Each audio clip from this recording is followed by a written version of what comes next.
My first exposure to the elite was back in 1972 when I read a book titled None Dare Call It Conspiracy by Gary Allen. Gary sold over $6 million of this small book, and this book stayed in the back of my mind for quite a number of years. I couldn't get it out of my mind until in 1992 I was doing research for a book that will later be titled What's Wrong in the United States and How to Fix It. This book will be about government corruption and our industrial and business world corruption. And as I was doing research for this book, I kept running into these secret societies. I decided that was a much more important subject, so I set that book aside and did an intense study of the elite. And in 1995, I published my first book titled Who's Who of the Elite, which was later revised in the year 2000. And it contains all the members of the three secret organizations, the Bilderbergs, the Council of Foreign Relations, Trilateral Commission. This plot to control the entire world politically and economically was first revealed in my first book titled Who's Who of the Elite, members of the Bilderberg Council on Foreign Relations and Trilateral Commission.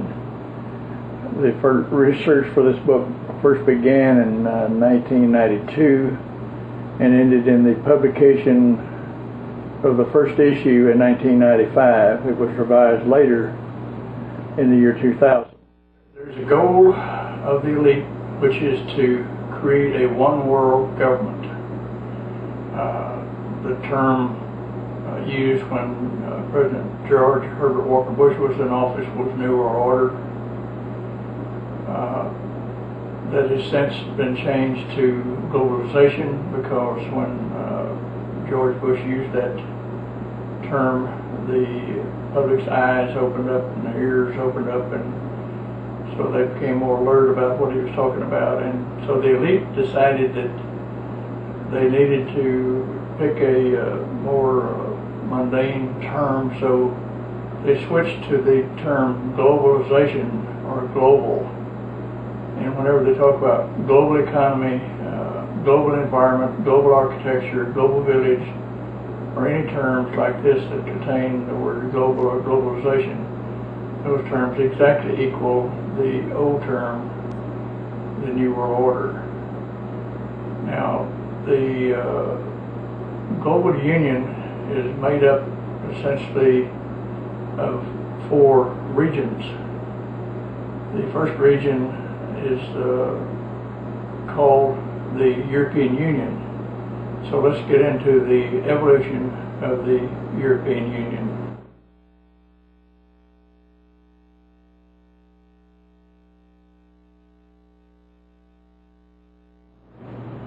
The first discussions of the creation of the European Union began as far back as the 1954 Bilderberg Conference in Albright, the Netherlands, their first conference.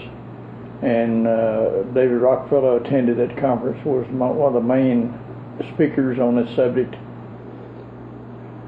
Then in 1958, the Western European leaders created what they then called the European Economic Community, or the EEC.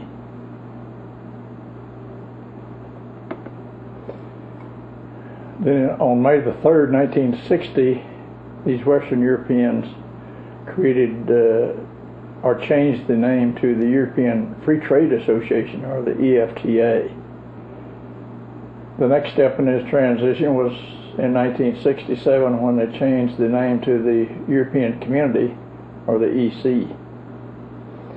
The next transition was in 1972, when they renamed the group and called it the Organization of Economic Cooperation and Development, or the OECD. Then on November 1st, 1993, they changed the name to the European Union, which is now widely used, and it was made up of 12 nations of Western Europe. Then on January the 1st, 1995, Austria, Finland, and Sweden were invited to join the European Union. The European Union is still in transition, but was officially completed in the year 2000. The European Union has one monetary system, with the exception of Denmark, United Kingdom, and Sweden, the only three holdouts at this time. There is only one central bank, which is located in Frankfurt. By the way, this is where the central banking system first got its start, when the first person to be called Rothschild set up a central bank in Frankfurt. They also have one judicial system and one military force. Eventually, this military force will replace the present NATO force. There's still dispute between the United States and Europe about this transition, but it will eventually take place. The EU has only one governing body called the European Parliament, and now they do not require visas when citizens of the EU pass from one nation to the other. The new constitution for the European Union is still being written, and it's been presented in rough draft form a couple of times, but has not been ratified by all the 15 nations of the European Union yet. But it will then replace any constitution in effect in any of those 15 nations. The global union is broken down into 10 regions, as is the United Nations. There are 10 regions within the United Nations. There are 10 regions within the European Union, and FEMA is set up in 10 regions within the United States, which is consistent with their overall plan. The second region to be formed under the global union is called the African Union. So let's get into the evolution of the African Union.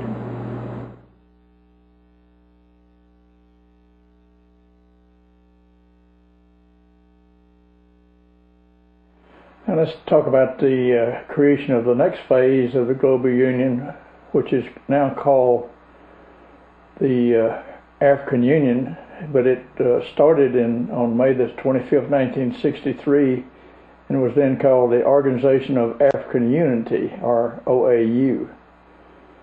Then on July the 11th, the year 2000, all the nations, 53 nations of Africa, primarily sub-Saharan Africa, created what they called the African Union, or the AU, and it's made up of one governing body. They have one peacekeeping force, one central bank, one court of justice, and one currency.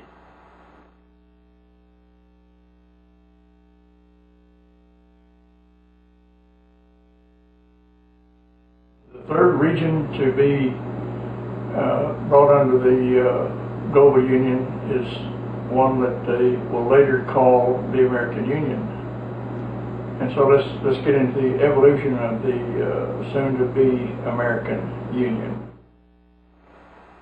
Now, as we get into the creation of the American Union, which will be a carbon copy of the European Union, it started back in 1965 when David Rockefeller created the Council of the Americas, commonly called America Society.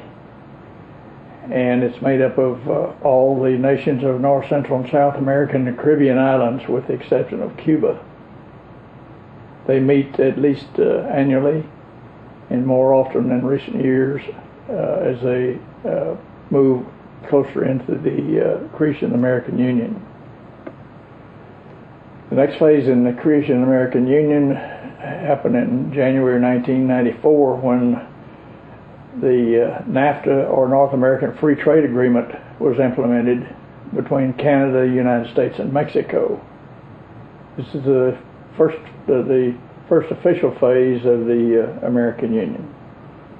The elite have been conducting meetings on the expansion of the North American Free Trade Agreement, and the next phase will be what they call CAFTA, or the Central American Free Trade Area, and this is scheduled for completion probably by December 2003.